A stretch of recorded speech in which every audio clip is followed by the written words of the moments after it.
consciousness. One is trapped in his eye, another has transcended his eye. That's it.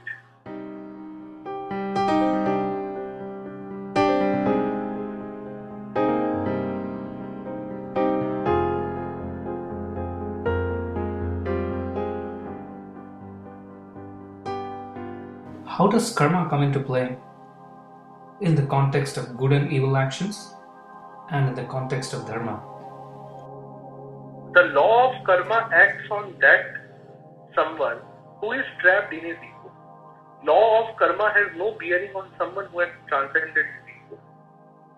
When you are trapped in ego, when you are trapped in your I, you will be affected by the good deeds of your good karmas and the bad effects of your evil karma. But remember one thing, as Yog Vasishtha says, the good effect from your good karma also binds you, and the evil effects from your bad karma also binds you.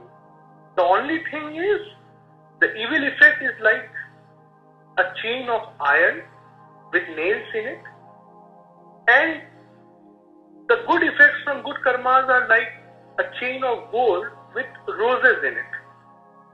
Nothing different. At the end of the day, both bind you.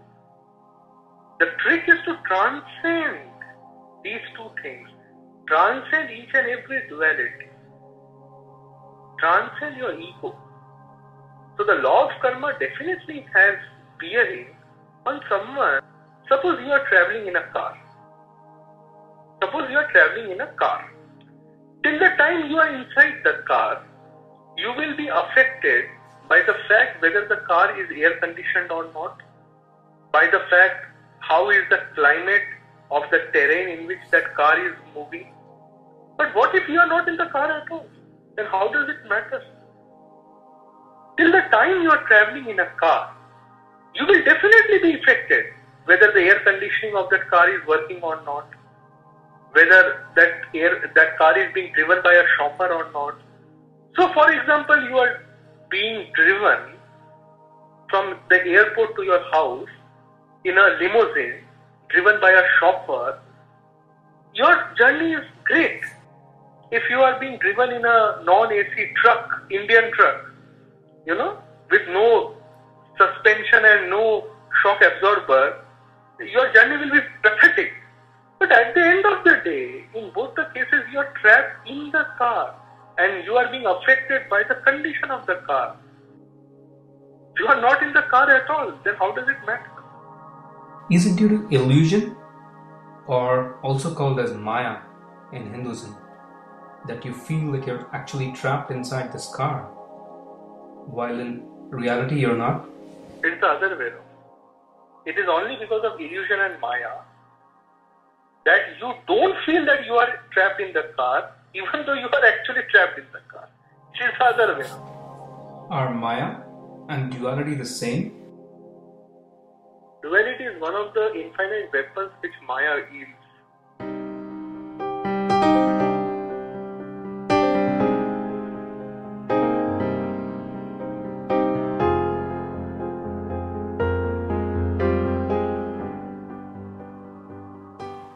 One very fundamental question here. Why is there Maya or illusion at all? So that only that soul can reach its true identity, who really wants to reach the true identity. Is this process of transcending Maya, transcending illusion, or transcending I a very complex process? A Ravan can become Ram in just one moment. He has to just tweak his thought process. It is as simple as this actually. No big rocket science. You say tweak in thought process? Is it not an oversimplification? Is it not more like a paradigm shift in thinking as opposed to a simple tweak in the thought process? When you will realize, when you would have completed the journey and look back, you will realize it was nothing more than a tweak. Once you stand where I stand, it is nothing more than a tweak.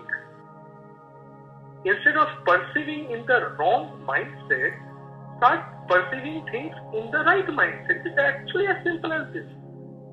Are you fond of solving mathematical puzzles? Yes, I used to love solving puzzles when I was a kid, and I still do.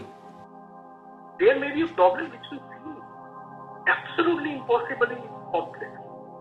But when you see the answer, you say, oh, that's it. How could I miss such a simple thing?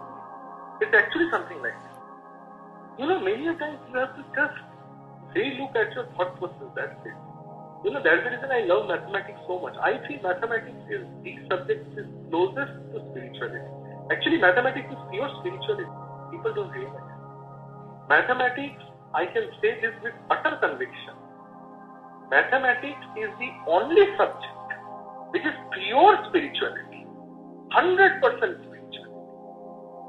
The rest, everything is part illusion, part truth, part spirituality, part politics, so on, so forth. Which other form of wisdom gives you the concept of infinite?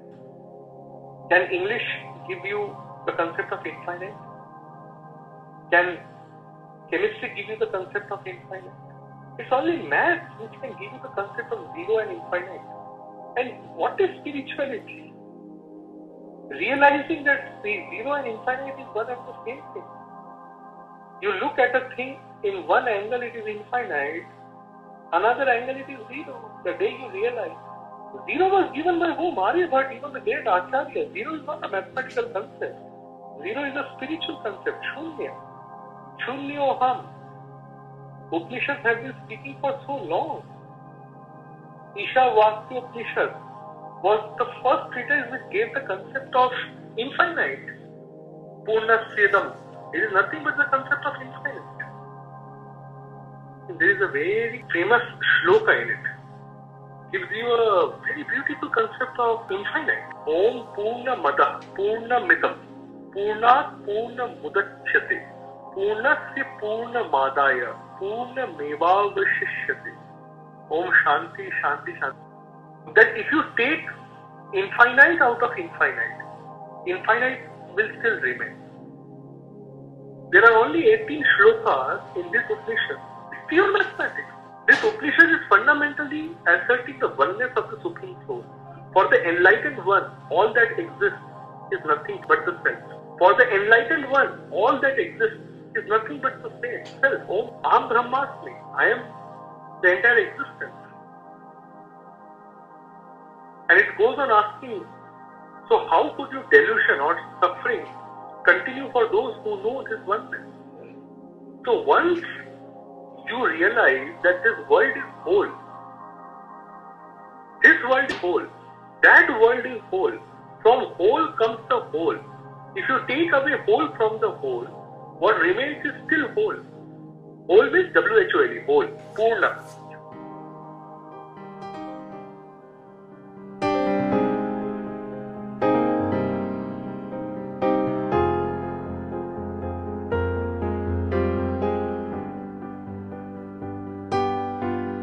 Why does the spiritual path seem to have so many impediments on the way? The impediments are because you are thinking in terms of duality. What you call impediments are nothing but divine hints to you to realize that you are not on the right path. Or what you think as impediments are nothing but facilitators. One of these two is always true. Either since you are not on the right path, Divine Mother puts you on the right path, or it is actually the facilitator whom you mistook to be the impediment for some time and later on realize, oh, that was the great facilitator. See, at the end of the day, what is the purpose of human life? To lead a comfortable, flawless, sufferingless life, or to realize God? Luxurious life, that is the utopia of a lazy man. Or is it to realize God? Then why are you seeking painless life? See, your questions are not for realizing God. A person who is seeking suffering-less life, pain-less life, work-less life, and yet a life of luxury, abundance, joy, is a person who talks in terms of impediment. Because when he doesn't get